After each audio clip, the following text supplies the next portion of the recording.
in general, we look at AI, we always looked at AI. I'm coming from neuroscience myself and engineering.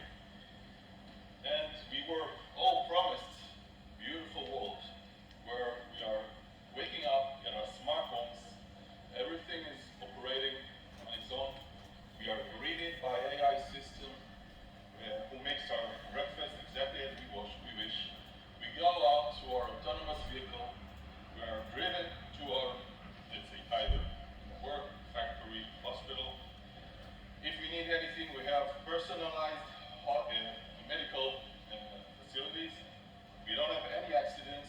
We are taken care of. Our well-being is really at the top of the list. And these services could be all around the world. It doesn't matter if it's here in Israel, US, or in Africa, because this could be a global phenomenon. But AI is very far from its potential. Sorry to say, we all know that, especially people in deep learning. And one of the reasons is that, in fact, that in order to have a very accurate and great deep AI model that works, you need very strong computing behind it.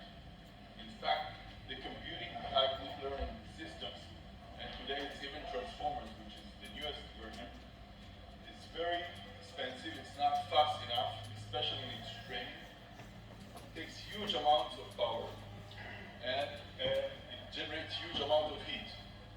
So, for example, if you're driving a car, you cannot have a 10 kilowatt system in the trunk, where you need a 10 kilowatt air conditioning on top of your car. That's ridiculous.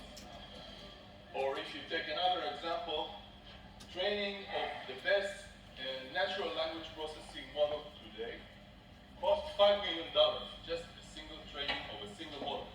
That's the biggest model there is, the best model there is, but $5 million for a training? Come on, that's not reasonable. So, what do we do? So, I'm sorry to say, I really love chips like everybody. Coming from Mellanox and Saifan, I really love chips and actually love their all the layers of the semiconductors. I know them, I like them, but they are no good for this target. They're not good. As I said, they are too hot, they're too expensive. We need to go photonic, okay? Photonic uses, like we did in internet in the 75, where all the cables were replaced by fibers, and till today we use fibers. Why? Because they are fast, they don't use a lot of power, no a lot of heating, and they are excellent in data, especially huge amounts of data. So why not use photonics and fibers to do it? And we have silicon photonics, for example, a great invention coming from labs 2015. But these are very young inventions, and still they cannot use the light to full capacity. There's quite a lot of issues they need to solve, different issues. And I think they will be great in 5 or 10 years, I hope. When they do, we will be there. For now, what do we have? We have fiber optics, and we have optical communication. And this is a 50 years old industry with proven device and reliability. And what we do in CogniFiber is we tap into this industry. We use fibers and we use optical communication devices. We change them a bit wherever fits us, because it's not exactly, we need to tweak them. And our mission is to make fast, low power, reliable, and accurate photonic systems for AI. Okay, that's the mission. Started 8 years ago, the company a bit less. What are the differentiators between us and other photonic computing companies? Besides the fact that we use fiber and not silicon photonics. We try to use as much as possible off-the-shelf components. We must make the system modular and scalable. That is, if you as customer come and you want a small system, you get a small system. But if you want a large system, we can build you a large system. The only difference is the number of modules we build for you and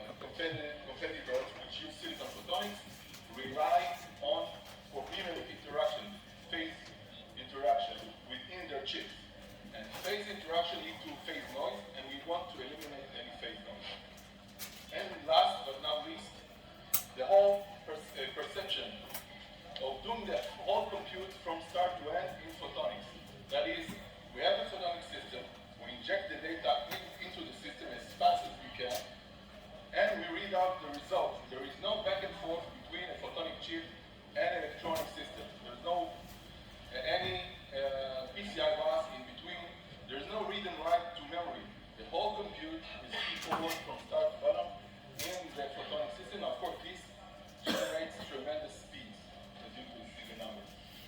So in general, what we offer, in terms of customer value, that's a combination of TOPS per dollar or tera operation per second, that's the speed of compute per dollar, and MTBF, that's reliability.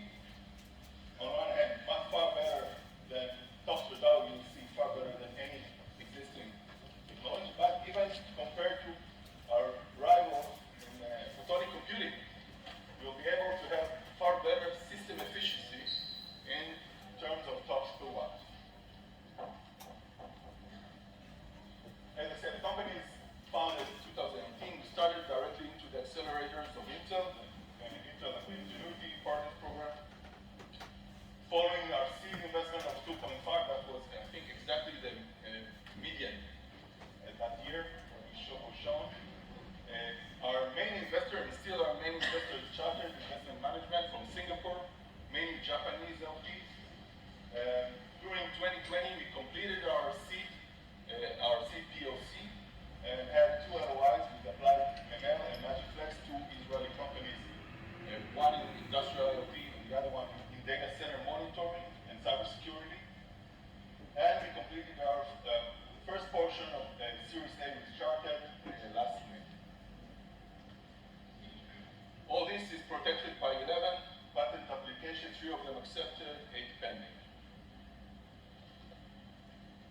We have a great team, actually, really unique team, made of world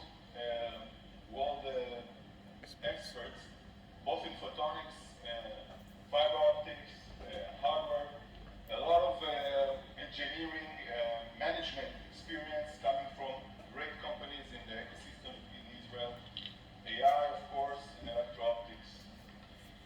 Besides the R&D team, we need a lot of, let's say, supporting team, but not only just regular support, because we are doing a new technology, market education is really crucial, and PR is crucial, and to let the ecosystem that photonic computing is really something that could be done in an accurate way, in a financial relevant manner.